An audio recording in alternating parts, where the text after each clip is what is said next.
তাম পৃথিবীর মানুষ দিয়া দোয়া করাইলো আপনি যুবক হইতে পারবেন না, বৃদ্ধ হওয়া লাগবে। 3 নাম্বার হলো, দেখেন মিলে কিনা। 3 নাম্বার, মানুষের কিছু আলগা চাহিদা আছে, যেমন কালো মানুষ সুন্দর হইতে চায়, ঠিক না? যেই মানুষটা কালো, মৃত্যু পর্যন্ত তার একটা আফসোস থাকে, হায় রে আমি যদি সুন্দর হইতাম। আল্লাহর কাছে দোয়া কইরা কি কোনো মানুষ সুন্দর হইতে পারছে? মক্কা মদিনার ইমাম দিয়া কি কোনো মানুষ সুন্দর হইতে পারছে? এক কালো মানুষ যদি সুন্দর হইতো তাহলে হাবশি বেলাল সুন্দর হয়ে যাইত, ঠিক না বেটি? নবীর পছন্দের একজন ব্যক্তি উনিও সুন্দর হয়ে যেত। তার মানে হলো দোয়া দিয়ে মানুষ সুন্দর হয় না। আর একটা দেখেন, খাটো মানুষ সব সময় মনে মনে চিন্তা করে আমি যদি আরো 2 ইঞ্চি লম্বা হইতাম, অথবা একটু লম্বা হইলে ভালো হইতো, ঠিক না বেটি? তার মানে এটাও তার আফসোস, মৃত্যু পর্যন্ত যতই দোয়া করো খাটো মানুষ কোনোদিন লম্বা হয় না, কালো মানুষ সুন্দর হয় না, বৃদ্ধ মানুষ সব সময় যুবক থাকে না, যুবক মানুষ বৃদ্ধ হওয়া লাগবে। কালো মানুষ সুন্দর হয় না, খাটো মানুষ লম্বা হয় না। একেবারে যারা ক্যাঙ্গারু আমার মতো চিকনা মানুষ, এরাও মোড়া হইতে চায়, ঠিক না বেটি? মোড়া মানুষ যারা বেশি তারা মনে মনে চিকন হইতে চায়, ঠিক না বেটি? দুনিয়াটাই হলো আফসোসের জায়গা। যারা স্বাস্থ্য বেশি তারা কয় আমি যদি একটু হালকা হইতাম, স্বাস্থ্যটা যদি কমতো, কত ওষুধ খায়, কত ব্যায়াম করে, চিকনা হইতো, ঠিক না বেটি? আর আমরার মতো ক্যাঙ্গারু যারা চিকন, যারা আমরা চাই একটু মোড়া হইতাম। কারণ আমার একটা আফসোস, মরার আগ পর্যন্ত থাকবো, আমি আর মোড়া হইলাম না। আমার সব সময় চেয়ার অর্ধেক খালি থাকে, সারাটা দেশ দৌড়াই আমি, খালি বাংলাদেশের একটা গন্ডিত না, 64টা জেলা আমি চুষা খাই পড়ছি। মাঝে মধ্যে দেশের বাইরে মাঝে লয়ে যাগা ওয়াজ করতে, কিন্তু আমার চেয়ারটা বললাম, এটা আমার মনে একটা কষ্ট মরার আগ পর্যন্ত। আবার আমার বন্ধু বান্ধব যারা মুড়া, এরার কাছে বইলে হয় ভাই এই বডিটা ঠিক আছে, হ্যাঁ আমি বইতে পারি না, সিঁড়ি বাইতারি না, হেদায় জায়গা কতক্ষণ আটলে হে অতন থামে থামে হেদায়। আমি আমার 10 তলা তুলে দৌড়ে উঠে যাবো, আমার কোনো ক্লান্তি নাই। তো দেখলাম মুড়া মানুষের একটা আফসুস, আমার মতো চিকন মানুষের আর একটা আফসুস। মুঠ কত হলো দুনিয়াটাই আফসুসের জায়গা, ঠিক না বে ঠিক? আল্লাহ বলেন দুনিয়া আফসোসের জায়গা, কোনোদিন মানুষের আফসোস পড়া হবে না। কালো মানুষ সুন্দর হইতে চাইলেও সুন্দর হবে না, খাটো মানুষ লম্বা হইতে পারবে না, চিকন মানুষ মোটা হয় না, মোটা মানুষ চিকন হয় না। আফসোস আছে না নাই? আল্লাহ বলেন জান্নাতের ভিতরে যদি 2 গুণে গুণান্বিত হইয়া কোনো বান্দা বান্দি ঢুকতে পারে, 1 নাম্বার নিয়ামত হলো বান্দারে আর কোনদিন বান্দা বান্দি মরবি না। সুবহানাল্লাহ। কানাত লাহুম জান্নাতুল ফিরদাউসি নুজুলা। আল্লাহ বলেন 1 নাম্বার হলো ঈমান, 2 নাম্বার হলো নেকামত। ঈমান এবং নেকামত লইয়া যদি কোনো বান্দা বান্দি কবরে আসে, ওয়াদা দিলাম জান্নাতুল ফিরদাউস আমি আল্লাহ তোমাদেরকে দান করে দিব। আমার যুবক ভাইরা, তবে ঈমান আনবো কার মতো? আমিনু কামা আমানান নাস। ঈমান আনবো ওই মানুষদের মতো যারা ঈমানের পরীক্ষায় ফার্স্ট ডিভিশনে পাস করছে, ঠিক না বেঠি? সাহাবায়ে কেরামরা ঈমানের পরীক্ষা দিছে, ঈমানের পরীক্ষা দিছে। এই জন্য অনেক সাহাবীদেরকে আল্লাহ দুনিয়ার জমিনে থাকা অবস্থায় জান্নাতি বলে ঘোষণা দিয়া দিছে। আল্লাহ নিজেই বলছেন তুমি জান্নাতি, তুমি জান্নাতি, জোরে জোরে কোন সুবহান। কারণ দুনিয়ায় থাকতে তারা ঈমানের পরীক্ষায় পাস করছে। কথা কোন ঠিক না বেঠিক? ওই দেন বর করছে, একটু সান বদ্ধ করছে, একটু দেখেন না কেন আপনারা? খালি আমি একলা দেখলই বলি না, আপনারা দেখা দরকার। আচ্ছা যাক, এরা দূরে দূরে ফু দেন, আস্তাগফিরুল্লাহ বলে বলে ফু দেন, ইস্তেগফার করেন। হ্যাঁ, বিরক্ত লাগতেছে না আপনারা? বিরক্ত লাগলে তো আমার ডাবল সুবিধা, হুজুরে তাড়াতাড়ি লইয়ান, আমি তাড়াতাড়ি ছেড়ে দিই, আমার কোনো অসুবিধা নাই। আমার ওই যাইতে কত দূর চিন্তা করছো, অন্তত পক্ষে 600-700 কিলোমিটার দৌড়াই যেতে আমার। এই জন্য আপনার বিরক্ত লাগলে আমার কোনো অসুবিধা নাই, হুজুরে খালি লই পড়ে। মনোযোগ দিয়া শোনেন, কয়টা গুণে? আরো জোরে কয়টা? হ্যাঁ, 2 গুণে গুণান্বিত হইলে নরমাল কোন জান্নাত নয়, ভিআইপি জান্নাত। কিন্তু এটা ব্যক্তিগত যেভাবে দাবি করি, এই দাবির বেলায় ইমানদার হইলে চলবে না। আমিনু কামা আমানান নাস, ইমান আনতে হবে ওই মানুষদের মতো যারা ইমানের পরীক্ষা দিয়া ফার্স্ট ডিভিশনে পাস করছে। তাহলে এখানে সাহাবায়ে কেরামরা ধরতে পারে, এরা ইমানের পরীক্ষা দিছে, আমাদেরও ইমানের পরীক্ষায় ফাঁস করতে হবে। আর যদি ফাঁস করে যাইতে পারে আল্লাহ হয় জান্নাত দিব। সুবহানাল্লাহ। এ নরমাল জান্নাত না ভিআইপি জান্নাত দিব। আর জান্নাতে ঢুকার সাথে সাথে আল্লাহ হয় এমন কিছু নিয়ামত দিব যেই নিয়ামত দুনিয়াতে মানুষ চাইছে কিন্তু পায় নাই। বলুন, দুনিয়াতে চাইলো পায় নাই, নবী রাসূলরা চাইলেও আল্লাহ দিত না। এমন কিছু নিয়ামত জান্নাতে ঢুকার আগেই আল্লাহ ঘোষণা দিয়ে দিবে। সুবহানাল্লাহ। যেমন আপনারা একটু দেখেন তো, এই নিয়ামতগুলো আপনারা চাননি? এক নাম্বার, দুনিয়াতে কি কোনো মানুষ মরতে চায়? আপনারা মরতে চাননি? আমিও মরতে চাই। কেউ মরতে চায় না, আল্লাহর ওলিও মরতে চায়, সবাই বাঁচতে চায়। ঠিক না বে ঠিক?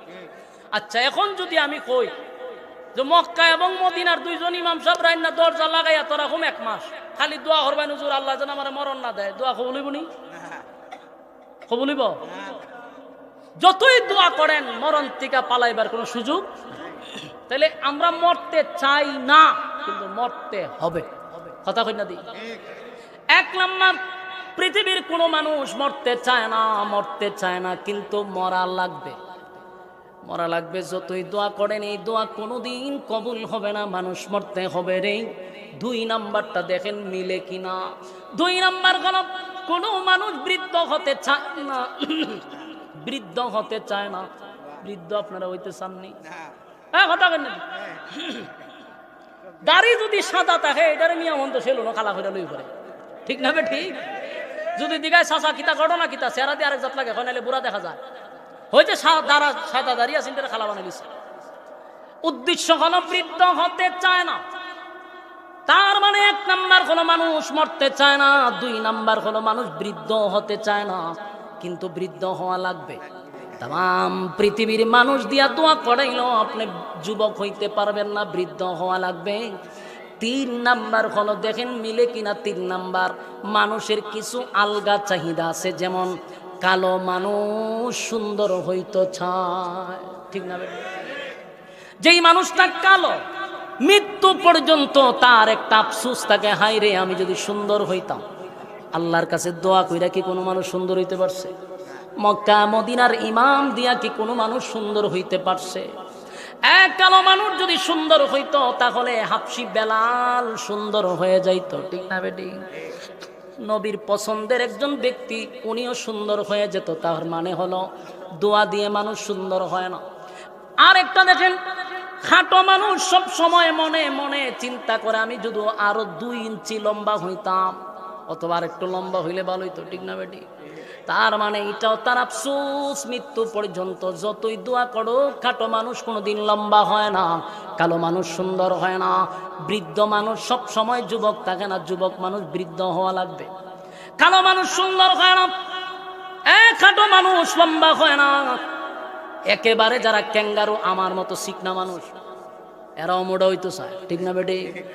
মোটা মানুষ যারা বেশি তারা মনে মনে চিকন হইতে চায়। ঠিক না বেটি? দুনিয়াটাই হলো আফসোসের জায়গা। যারা স্বাস্থ্য বেশি তারা কয় আমি যদি একটু হালকা হইতাম, স্বাস্থ্যটা যদি কমতো, কত ওষুধ খায়, কত ব্যায়াম করে, চিকনা হইতো। ঠিক না বেটি? আর আমরার মতো ক্যাঙ্গারু যারা চিকন যারা, আমরা চাই একটু মোটা হইতাম। কারণ আমার একটা আফসোস মরার আগ পর্যন্ত থাকবো, আমি আর মোটা হইলাম না। আমার সব সময় চেয়ার অর্ধেক খালি থাকে, সারাটা দেশ দৌড়াই আমি। খালি বাংলাদেশের একটা গন্ডিত না, 64টা জেলা আমি চুষা খাই পড়ছি। মাঝে মধ্যে দেশের বাইরে মাঝে লয়ে জায়গা ওয়াজ করতে, কিন্তু আমার চেয়ারটা বললাম, এটা আমার মনে একটা কষ্ট মরার আগ পর্যন্ত। আবার আমার বন্ধু বান্ধব যারা মুডা, এরার কাছে বইলে হয় ভাই এই বডিটা ঠিক আছে, হ্যাঁ আমি বইতে পারি না, সিঁড়ি বাইতারি না, হেদায় জায়গা কতক্ষণ আটলে হে অতন থামে তেমনি হেদায়। আমি আমার 10 তলা তুলে যে দৌড়ে উঠে যাবো, আমার কোনো ক্লান্তি নাই। তো দেখলাম মুডা মানুষের একটা আফসুস, আমার মতো চিকন মানুষের আর একটা আফসুস। মুঠ কত হলো দুনিয়াটাই আফসুসের জায়গা। ঠিক না বে ঠিক? আল্লাহ বলেন দুনিয়া আফসোসের জায়গা, কোনোদিন মানুষের আফসোস পড়া হবে না। কালো মানুষ সুন্দর হইতে চাইলেও সুন্দর হবে না, খাটো মানুষ লম্বা হইতে পারবে না, চিকন মানুষ মোটা হয় না, মোটা মানুষ চিকন হয় না। আফসোস আছে না নাই? আল্লাহ বলেন জান্নাতের ভিতরে যদি 2 গুণে গুণান্বিত হইয়া কোনো বান্দা বান্দি ঢুকতে পারে, এক নাম্বার নিয়ামত হলো বান্দারে আর কোনদিন বান্দা বান্দি মরবি না। সুবহানাল্লাহ। একটা জবান বন্ধ রাখবে না, বলুন আল্লাহু আকবার। জান্নাতের ভিতরে মরণ নাই, এক নাম্বার মরণ নাই, মরণ নাই, আর কোনদিন মরবেন না। কত বড় নিয়ামত আল্লাহ দিছে। জান্নাতের ভিতরে মরণ নাই, জান্নাতের শুরু আছে কিন্তু জান্নাতের শেষ নাই। এক নাম্বার নিয়ামত। দুই নাম্বার হলো জান্নাতের ভিতরে কোনদিন আর বৃদ্ধ হবেন না, আর কোনদিন দাড়ি সাদা হবে না, চোখের জ্যোতি কমবে না, শরীরটা দুর্বল হবে না। আল্লাহ রাব্বুল আলামিন আপনাকে 32 বছরের যুবক বানায়া দিবে, বয়স কোনদিন আর 33 হবে না। এরপরে রব্বুল কারীম বলেন জান্নাতের ভিতরে বৃদ্ধ হবে না, খাটো মানুষ আর তার ভিতরে দুঃখ থাকবে না। কমপক্ষে আদম নবীর মতো বডিটা হবে, যেই বডি 120 হাত অথবা 60 হাত লম্বা। সুবহানাল্লাহ। একেবারে কমপক্ষে যদি 120 হাত লম্বা হয়, কিতা বুঝেন, বডি যদি অতকাল লম্বা, তো বুকটা কতক্ষণ ভাসিব। সুবহানাল্লাহ। তখন আর ইতাইতা করার লাগতো না, এমনি দেখবেন তো চাকা চাকা হয়ে গেছে। ঠিক না ঠিক? ফ্যাটমেট নাই, বডি স্ট্রং থাকবো। সুবহানাল্লাহ। জান্নাতের ভিতরে খাটো মানুষ থাকবে না, আদম নবীর মতো আল্লাহ বডি বানায়া দিবে। তারপরে আল্লাহ বলেন 3 নাম্বার যে আফসোস, হাই রে মানুষের আফসোস হলো সুন্দর মানুষ, কালো মানুষ সুন্দর হইতেছে। যারা কালো মরার আগ পর্যন্ত তার একটা আফসোস তাই খেয়ে গেল, আমি খালা হইলাম। আল্লাহ কয়ে 2 গুণে গুণান্বিত হইয়া জান্নাতের ভিতরে মানুষ যখন ঢুকবে, সর্বনিম্ন সৌন্দর্য থাকবে ইউসুফ নবীর মতো সুন্দর। সুবহানাল্লাহ। আমার যুবক ভাইরা, এই ইউসুফ নবী কেমন সুন্দর জানেননি? ইউসুফ নবীকে আল্লাহ পৃথিবীর অর্ধেক সৌন্দর্য দান করছে। জান্নাতের ভিতরে প্রত্যেকটা মানুষের চেহারা হবে ইউসুফ নবীর মতো সুন্দর। আল্লাহ সুন্দর বানায়া দিবে, কেন শেষ নয়। এরপরও মানুষের আফসোস আছে না নাই? আরো আফসোস আছে মানুষের, আরো আফসোস আছে। এটা হলো কণ্ঠের আফসোস, কণ্ঠেরও একটা আফসোস থাকে, যার কণ্ঠ নাই তারও একটা আফসোস। আল্লাহ কয় জান্নাতের ভিতরে প্রত্যেকটা জান্নাতীকে দাউদ নবীর মতো কণ্ঠ দেওয়া হবে। সুবহানাল্লাহ। জান্নাতের ভিতরে নাজ নিয়ামত দিবে, গাড়ি দিবে, বাড়ি দিবে, নারী দিবে, কমপক্ষে বউ দিবে 72টা। আসেনি? সুবহানাল্লাহ। বলুন বউ দিবে কয়টা? একেবারে নিম্ন স্থলে 72টা বউ দিবে। কিন্তু দুনিয়াতে একটা আফসুস মরা পর্যন্ত থাকে, কেউ যদি বিয়ে একটা করে মনে মনে কিন্তু সায়ার একটা করত। এটা আপনারা আমার সাথে একমত হইতে পারেন, না হইতে পারেন, কিন্তু ভিতরে কুডুর কুডুর একটা থাকে। আল্লাহ ওই কুডুর কুডুর বন্ধ করে দেবো জান্নাতে। সুবহানাল্লাহ। হ্যাঁ, দুনিয়াতে যদি কেউ আফসুস থাকেও বিয়ে করার, যদি আপনার একটা বিয়ে করেন, সমাজ আপনি ভালো থাকতে পারবেন না। মানুষ আপনারা কি কইব? লুচ্চা। ঠিক না ঠিক? হালার চরিত্র বলা না, 2টা বিয়ে করছে।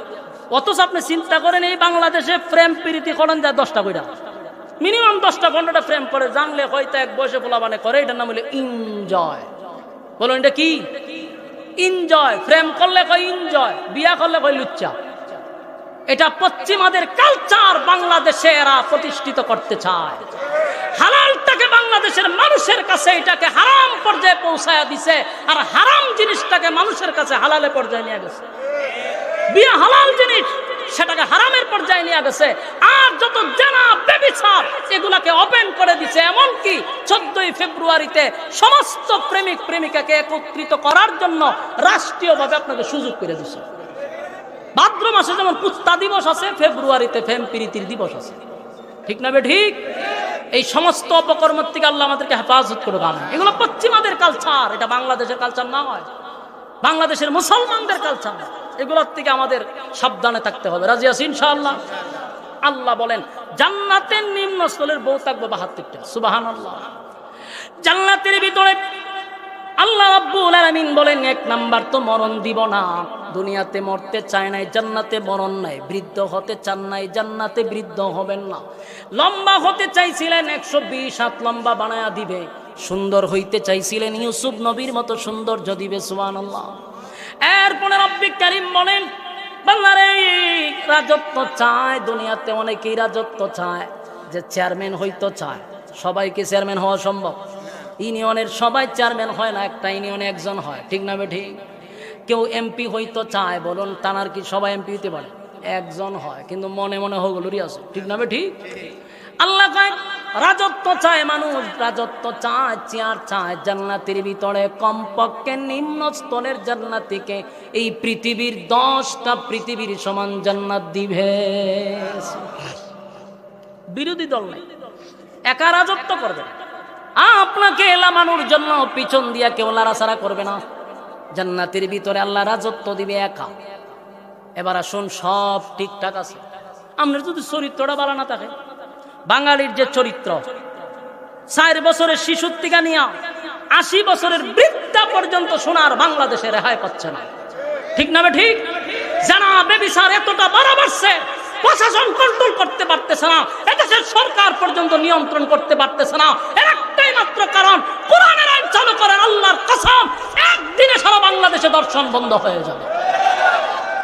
দর্শন কেন করে? কারণ হেওয়া জানে দর্শন করার পরে 1 মাস পরে আবার বেরিয়ে পড়বে। দর্শনের বিচার মৃত্যুদণ্ড দেওয়ার না পর্যন্ত এদেশে দর্শন বন্ধ হবে না। হুজুরের কথা তো আপনার ভালো লাগে না, এই জন্য প্রতিটা জায়গায় জায়গায় দর্শনের শিকার হচ্ছে।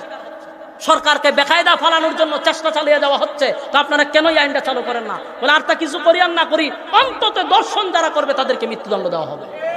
দর্শন বন্ধ হয়ে যাবে। 4 বছরের বাচ্চারা পর্যন্ত দর্শন করে, জানোয়ারের চেয়ে আরো নষ্ট হয়ে গেছে, কুকুর বিড়ালের চেয়ে আরো নিকৃষ্ট হয়ে গেছে, ঠিক না বেঠিক? আমার যুবক ভাইরা, এই দর্শন বন্ধ হবে যেদিন আল্লাহর আইন জমিনে চালু হবে, এছাড়া দর্শন বন্ধ করতে পারবে না। গুম কোন এই যে মানুষকে মারতেছে, কুত্তা বিলের রক্তের দাম আছে, মানুষের রক্তের এখন দাম নাই, ঠিক না বেঠিক? কুত্তা মেরা নিলে বেটিরে 24 ঘন্টার ভিতরে গ্রেপ্তার করে দিচ্ছে, মানুষ মেরা লাইনে গ্রেপ্তার করতে পারবে। কুত্তার দাম আছে, মানুষের দাম নাই। কেন? কারণ মানুষ খুন করে চিন্তা করে আমার বড় ভাই আছে, ফাতি নেতা আছে, বড় নেতা আছে, হেরে মাইরা 6 মাসও থাকতাম না, আবার বেরিয়ে গেল। যদি তার মৃত্যুদণ্ড নিশ্চিত করা হতো তাহলে দেশে খুন খারাপই বাড়তো না, ঠিক না ঠিক? আমার যুবক ভাইরা, জান্নাতের ভিতরে আল্লাহ রাব্বুল আলামিন বলেন আমি রাজত্ব দিব, কোনো বিরোধী দল থাকবে না।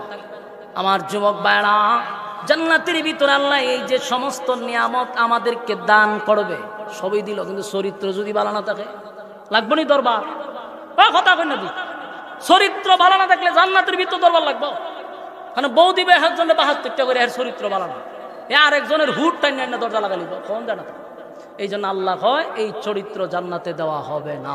সুবহানাল্লাহ। আজিম চরিত্র দিব, বলুন কি চরিত্র? আরো জোরে, আজিম চরিত্র। ওয়া ইন্নাকা লা'আলা খুলুকিন আযীম।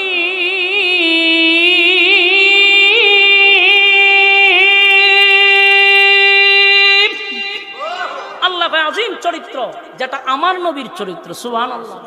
এক এক নবীর এক এক গুণ দিয়া জান্নাতে ঢুকাবে, বলুন এক এক নবীর এক এক গুণ দিয়া জান্নাতে ঢুকাবে। চরিত্র আমাদের নবীর চরিত্র উম্মতরে দিয়া দিবে। সুবহানাল্লাহ। এই না কোনো মারামারি নাই, সেখানে কোনো দুর্ঘটনা ঘটবে না। সুবহানাল্লাহ। এখন আমার প্রশ্নের জবাব দেন, এতগুলা নিয়ামত আপনাদের সামনে আমি উপস্থাপন করলাম, বলুন শর্ত আছে না নাই? আরো জুড়ে আমার যুবক ভাইরা, জান্নাতের নাজ নিয়ামত আপনাদের সামনে আমি তুলে ধরলাম অল্প সময়ের ভিতরে। আল্লাহ এই নাজ নিয়ামত বান্দা বান্দিকে দিবে, বলুন শর্ত আছে না নাই? 1 নাম্বার শর্ত হলো ঈমান, 2 নাম্বার হলো নেক আমল। ঈমান আনতে হবে, আমিনু কামা আমানান নাস। 2 নাম্বার হলো নেক আমল করো, নেক আমল হতে হবে নির্বেজাল আমল। বেজাল যুক্ত আমল লইয়া কবরে গেলেও কোনো লাভ হবে না। 1 নাম্বার ঈমান আনো ওই মানুষদের মতো যারা অতীতে ঈমানের পরীক্ষা দিছে। জান্নাত পাওয়ার জন্য বান্দা বান্দি তোমার আমার আকর্ষণ থাকতে হবে। জান্নাতের প্রতি যাদের আকর্ষণ নাই, বলুন তারা কি জান্নাত পাইবে? কোনো সম্ভাবনা আছে? যে কোনো বিষয় যদি আপনি আমি চাই, তাহলে সেটার প্রতি আপনি আমার লোভ থাকতে হবে, আকর্ষণ থাকতে হবে, ঠিক না বেঠিক? আল্লাহর নবীর জামানায় একবার হযরত বেলাল, হঠাৎ করে বেলাল সব সময় তো আজান দিত হাইয়া আলাস সালাহ হাইয়া আলাল ফালাহ, কিন্তু একদিন বেলাল আজান দেয় হাইয়া আলাল জিহাদ। এক মদিনার মানুষেরা আল্লাহর নবীর সঙ্গে কিন্তু যুদ্ধ শুরু হয়ে গেছে। তোমরা যদি চাও তাহলে যুদ্ধে অংশগ্রহণ করতে পারো। বেলাল ঘোষণা দেয়, মদিনার মা তোমরা তোমাদের সন্তানকে পাঠায়া দাও, হাসরের মাঠে শহীদের মা হইয়া আল্লাহর সামনে দাঁড়াইতে পারবা। আমার যুবক ভাইরা, আমরা মাইক দিয়া আজান দেই অথবা বক্তব্য দিলে এটা সর্বোচ্চ 2 থেকে 3 কিলো পর্যন্ত পৌঁছতে পারে, কিন্তু হযরত বেলালের কণ্ঠে আল্লাহ এতটা পাওয়ার দিছিল, প্রায় 40 কিলোমিটার পর্যন্ত পৌঁছে যাইত। সুবহানাল্লাহ। সেই বেলালের আওয়াজ মদিনার একটা দ্বার প্রান্তে গিয়া পৌঁছে গেছে। একজন মহিলা ছিল বিধবা, মহিলার কিন্তু স্বামী নাই। এই বিধবা মহিলার কানে গিয়া যখন পৌঁছে গেছে, পাও পড়ে কান্না শুরু করে দিল। কাঁদতে কাঁদতে কাঁদতে মহিলা যখন বেহুশ পর্যায়ে চলে গেছে, মহিলার পাশে একটা সন্তান ঘুমন্ত অবস্থায় ছিল। ঘুম থেকে জাগ্রত হইয়া ওই সন্তান মাকে জড়ায়া ধরে বলে, মা গো, গভীর রজনীতে আপনি কেন কাঁদলেন? আমার মনে হয় কোনো ব্যথায় ব্যতীত হইয়া আপনি কাঁদলেন। মা বলো না, এই গভীর রাতে আপনার কান্নার রহস্যটা কি? ছোট মানুষ মার কাঁধে জড়ায়া ধরে কান্দে আর বলে, মা গো, কিসের কারণে কাঁদলেন? কোনো কষ্ট পাইছেন? বলে, না, আমার কান্নার কারণ কোন, এই গভীর রাত্রে বেলালের ঘোষণা শুনে আমি আর ঠিক থাকতে পারলাম না। গত যুদ্ধে তোমার বাবা শাহাদাত বরণ করছে, কিন্তু আজকে বেলাল ঘোষণা দিচ্ছে, মদিনার মা বোনদেরকে বেলাল ডাকতেছিল হাসরের মাঠে আল্লাহর সামনে শহীদের মা হইয়া ওঠার জন্য। এরা আমার সন্তান, আমার একটা উপযুক্ত সন্তান যদি আজকে থাকতো, আমি যুদ্ধের ময়দানে পাঠায়া দিতাম, হাসরের মাঠে আমি শহীদের মা হইয়া আল্লাহর সামনে দাঁড়াইতে পারতাম।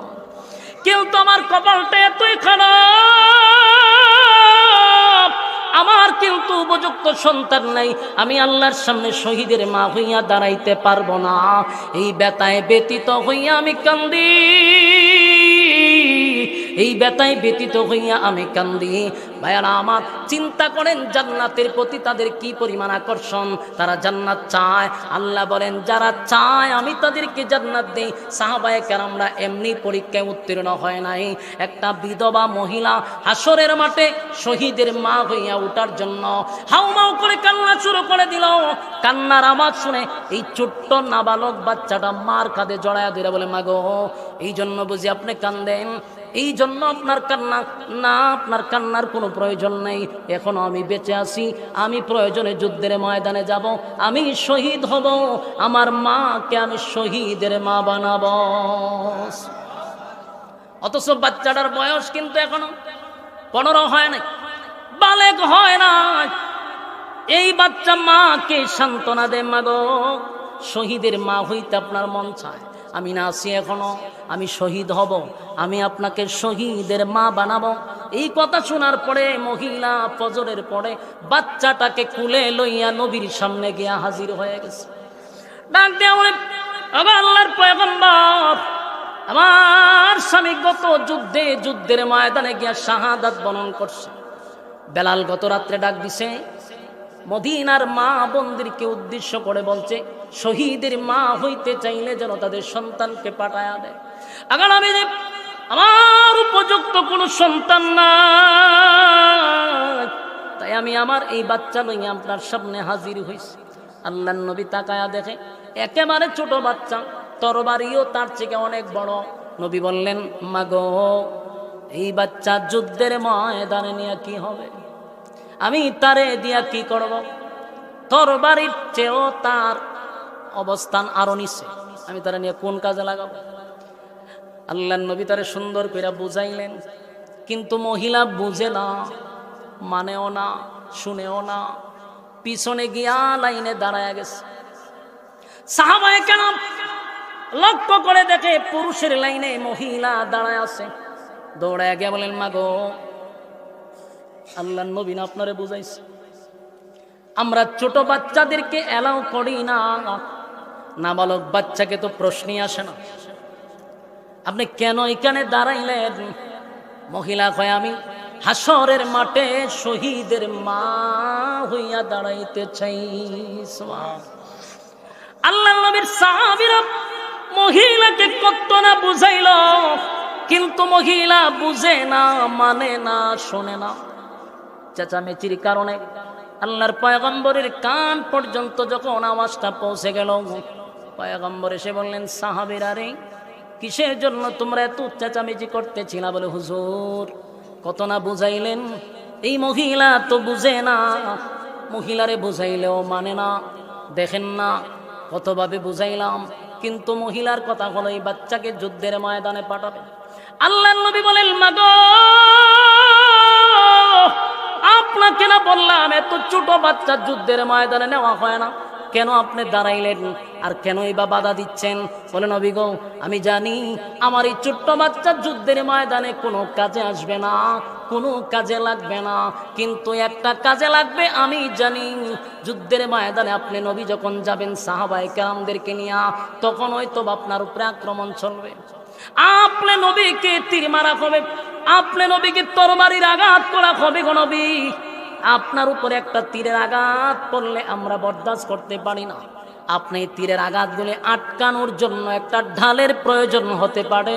আমার এই ছোট্ট বাচ্চাটারে দুই পা এইভাবে ধরবেন, দুইটা হাত এইভাবে ধরবেন, যখন আপনাকে তীর মারবে ডান দিকে তীর মারলে ডান দিকে বাচ্চাটাকে ধরে রাখবেন, বাম দিকে যখন তীর মারবে বাম দিকে ধরে রাখবেন। একটা তীরের আঘাত যেন আপনি নবীর উপরে না পড়ে, আমার সন্তানের বুকটা জাজরা হয়ে যাক, কোনো সমস্যা নাই। আপনি নবীর শরীরে যদি তীরের আঘাত পড়ে আমি বরদাস্ত করতে পারবো না। একটা জবান বন্ধ রাখবেন না, জুড়ে কোন আল্লাহু আকবার, আর জুড়ে কোন আল্লাহু আকবার। এই ইমানের আওয়াজ দিয়ে বলেন আল্লাহু আকবার। সাহাবায়ে কেরামদের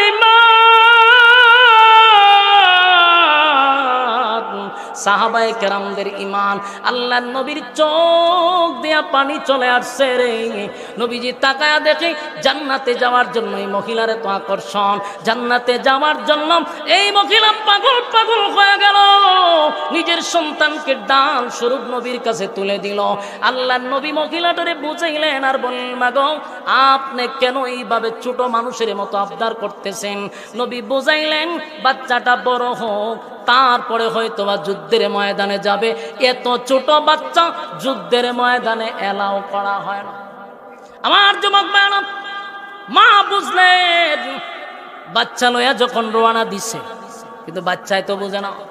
ওই মা এতক্ষণ আপনি কথা বলছেন আল্লাহর নবীর সঙ্গে, আমারও তো কিছু কথা বাকি আছে, সুবহানাল্লাহ। আপনি না হয় কথা বললেন, আমারও কিছু কথা বাকি আছে গো, আমাকে একটু সুযোগ করে দাও, আমি আমার নবীর সঙ্গে কথা বলবো।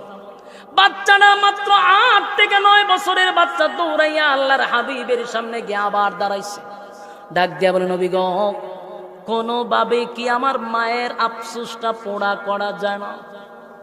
আল্লাহর নবী বলেন, না, তুমি বড় হও, তারপরে আমি তোমাকে যুদ্ধের ময়দানে নিব। এতটুক বাচ্চা নবীকে একটা দৃষ্টান্ত দিল। তখন নবীজি, আমি কিন্তু আমার মার কাছে থাকি, আমার মা যখন চুলাতে যখন কোনো জায়গায় পাক করে, আপনার বাসায় উন্দাল নাকি, উন্দালে যখন পাক করে তখন কিন্তু উন্দালে আগুন ধরানোর জন্য বড় লাকড়ি আগে দেয় না, চুলার মধ্যে বড় লাকড়ি আগে দেয় না, চুলার মধ্যে আগুন ধরানোর সময় ছোট ছোট লাকড়িগুলো আগে ঢোকায়। আগুনটা যখন ধরে যায় তখন কিন্তু বড় বড় লাকড়িগুলা ঢোকায়। আগান আমি যে যুদ্ধের ময়দানে আমার মতো ছোট একটা বাচ্চাকে যদি আপনি আগে পাঠায়া দেন, আমি শহীদ হইয়া যুদ্ধের ময়দানের আগুনটা ধরায়া দিব। পরে আপনি উমরকে পাঠাবেন, আপনি আলীকে পাঠাইবেন, যুদ্ধের ময়দানের আগুনটা আমাকে দিয়া ধরায়া দেন। চিৎকার দিয়া কোন সুবহান। আমার যুবক ভাইরা, এই জন্য আল্লাহ বলেন, আমিনু কামা আমানান নাস, ঈমান আনো ওই মানুষদের মতো যারা ঈমানের পরীক্ষায় ফার্স্ট ডিভিশনে ফার্স্ট করছে। ঈমান আনো ওই মানুষদের মতো যারা ঈমানের পরীক্ষায় ফার্স্ট ডিভিশনে পাস করছে, তাদের মতো ঈমান আনো, তাদের মতো ঈমান আনো। আমার যুবক ভাইরা, সাহাবায়ে কেরামদের ঈমান, সাহাবায়ে কেরামদের মতো ঈমান যতক্ষণ না পর্যন্ত আমরা কাছে দাঁড়ে না যাইতে পারবো, বলুন এই শুধু 2 গুণে গুণান্বিত দাবি করলেই চলবে না, ঈমান আনতে হবে সাহাবায়ে কেরামদের মতো। কথা হয় না? এক, ইন্নাল্লাযীনা আমানু ওয়া আমিলুস সালিহাত ঈমান আনো ওই মানুষদের মতো যারা ঈমানের পরীক্ষায় 5 ডিভিশনে পাস করছে। তোমরা তাদের মতো ঈমান আনো, তাদের মতো ঈমান আনো। আমার যুবক ভাইরা, এবার আসুন 2টা শর্ত, ঈমান এবং নেক আমল। ঈমান এবং নেক আমল 2 গুণে গুণান্বিত হইতে পারলে কানাত লাহুম জান্নাতুল ফিরদাউসি নুজুলা। আল্লাহ আমাদেরকে জান্নাত দিবে, সর্বোচ্চ ভিআইপি জান্নাত। ঠিক না ঠিক? আল্লাহ সবাইকে বোঝার তৌফিক দান করো, সকলে বলে আমিন। আমার যুবক ভাইরা, আপনাদের হুজুর কো, আমাদের সুলতানুল ওয়াইজিন আল্লামা খালেদ সাইফুল্লাহ সাহেব আপনাদের মধ্যে ইতিমধ্যেই চলে আসবেন ইনশাআল্লাহ। হুজুরকে নিয়ে আসেন। আর যেই দরখাস্ত করছেন আমি জীবন এটি করিনি, তা আমার যার যে যোগ্যতা না এটি দিয়ে তো লাভ নেই, আমি এটি বুঝি না। আমি কেমন করবো বলছেন, এটা আগে আপনারা ফেরে লেতে আসতেন। বসেন ইনশাআল্লাহ। উড়াউড়ি করে বর করে লিছি নি, বর করে লিছে ফু দেন। যার জন্য আপনারা আসছেন উনি তো চলে আসতেছে, বসেন আরো বসেন। এই যে এখন আমার যে দায়িত্ব দিছে, এই দায়িত্ব আসলে আমার কোনো অভিজ্ঞতা নাই। এরপরও বসেন। এই মুন্সিবাজার, শ্রীনাথপুর, এগুলা আমার একটা সময়ে এদের এই জায়গার মানুষের সাথে আমার একটা সুসম্পর্ক ছিল। ঠিক না ঠিক? আপনাদের মুন্সিবাজার, শ্রীনাথপুর, এখানে অনেকের ঘরে আমি খানা খাইছি।